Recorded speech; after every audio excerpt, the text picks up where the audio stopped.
it also deconstructed an overlap and gradient transformation. That aligns with the way we now have overlap conditions in corporate organizations, interpenetration of departments, fluidity between departments, networking. So I bring these repertoires, which intuitively they were into some kind of social meaning, and therefore traumatism to me it's not just a formal expression. It has a deep kind of affiliation with the dynamism and complexity of our civilization, and has this meaning, and that's, I'm just kind of repeating what I'm saying, and your critique is understood, but I think it's, where do we go if we just squash this? What do we have left? We have nothing. What is replacing the category? Just one thing. I don't think my proposal is to squash it at all. Actually, I think the contribution into this is to open up, no? To open up, because I think sometimes the way to see, you can say it is not a formal repertoire, but it is also, no? Because it tends, I mean, we've seen maybe your class is especially different, but we've seen two presentations that are very strong from a repertoire that has a lot of value and it's super relevant. I'm not criticizing that. I'm just saying that in order to turn this collective again, which I think we need, and I sit here from a position of wanting more of this, but also wanting a discussion that is more open. And I think there we need you, to be honest. Like, we need you to open up the discussion in a way that we can really discuss all these notions that you say are layered, which I agree that they are layered. It's a very complex project, and that I respect a lot. But I think it is a bit encapsulated as well. And that's why I was bringing the past, because it's easier, but not to claim it as, not to invoke Greg and Jeff and all these people. I'm not trying to invoke them at all. More to just shake the conversation, of the present. So in a way, it is from a deep wish to contribute that this is for the table today, not to squash it, but to elevate it and maybe to open it up.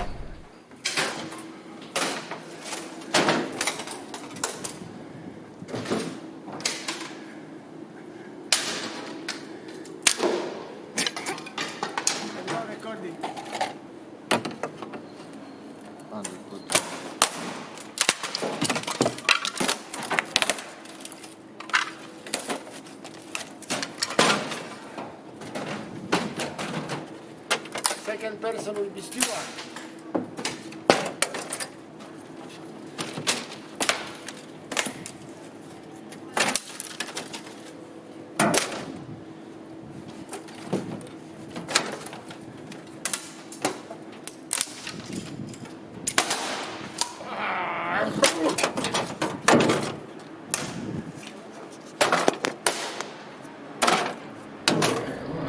Well, okay, I'll explain.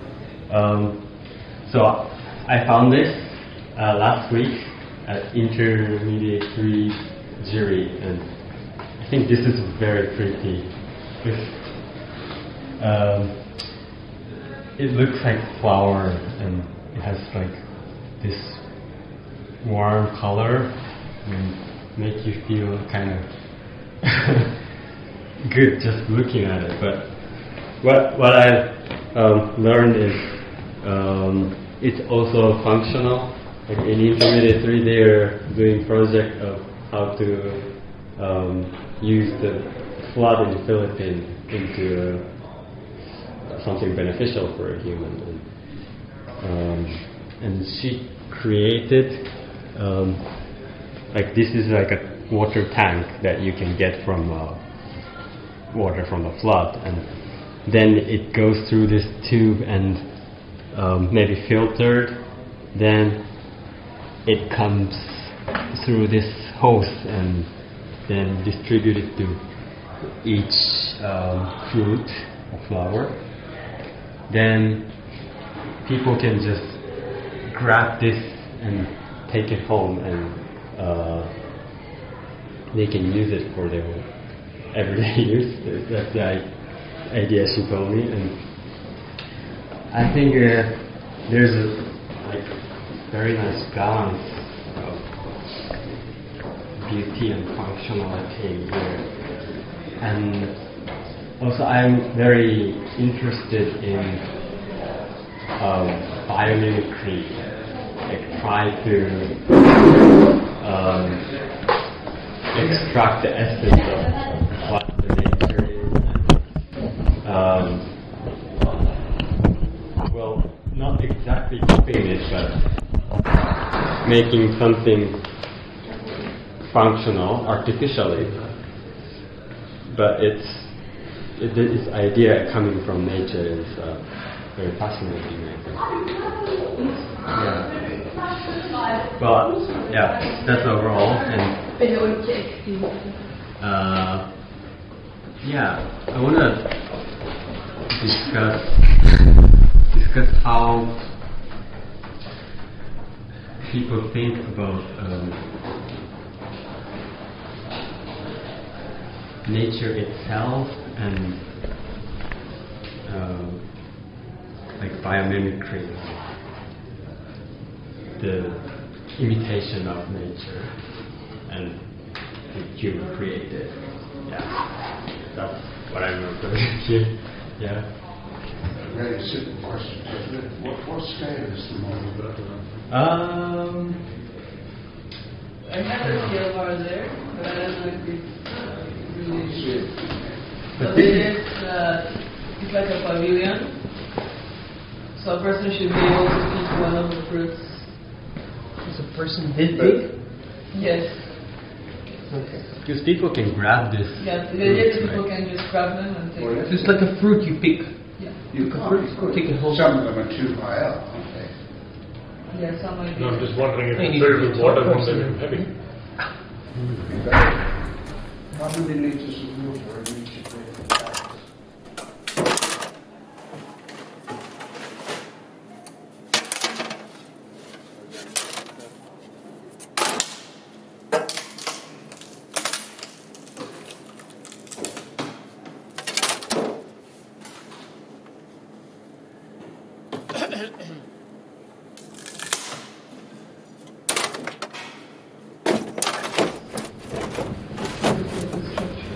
So that's why you chose like this metal sheet. Yeah, for so it. you can Like bounce.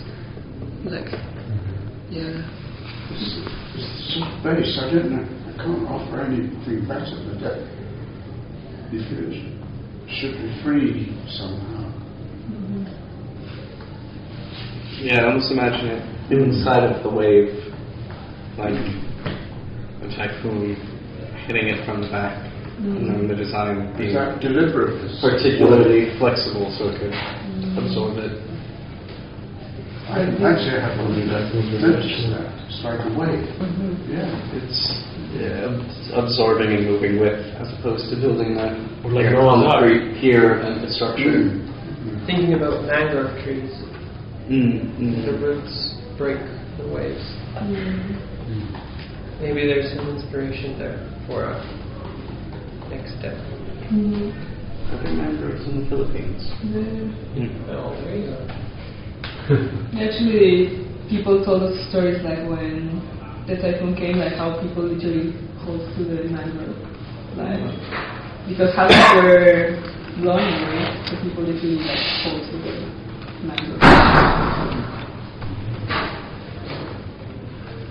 So the mangroves have a better ability to withstand. Withstand, waves, oncoming waves. They're oftentimes they form a protective barrier by the coast of sorts. So the waves break upon the roots of the mangrove, which are very dispersed, and then behind that thicket of trees, it's just calm water. But I mean, depends on the size of the waves. Yeah. But Yeah, but it's a help anyway. It has a root-like quality too. Yeah. it does. Like these kind of really look like the mangrove roots because they branch down like kind of like a hand. Like,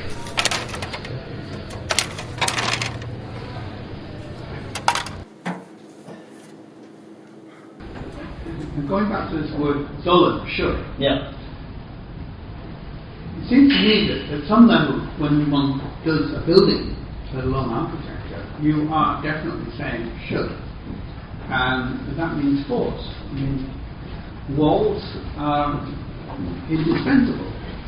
And although you might want to resist large notions of power, any containment has a rule of discipline in it and an element of control. If you build a roof, that's an inside and an outside, straight off. Now, one of the strange things about some theories, if you call them that, we might call them organic theories, are those theories which say, I'm not actually insisting or, envisioning leading this. I'm simply giving image to what is naturally happening. It's a fantasy about nature and theatre and organic.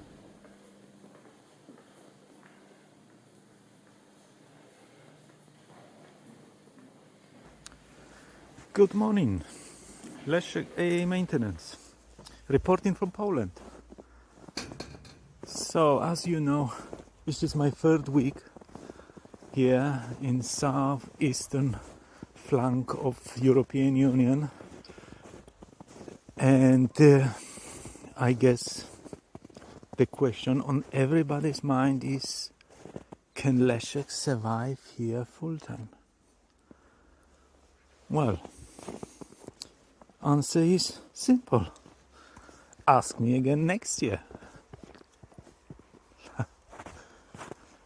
Anyway, it snowed all night, so it's kind of nice here, and I'm going to have this coffee among trees with wild nature all around me.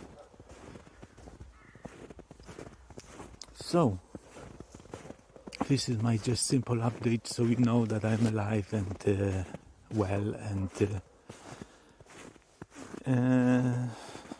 living a dream. Bye bye. Have a good day.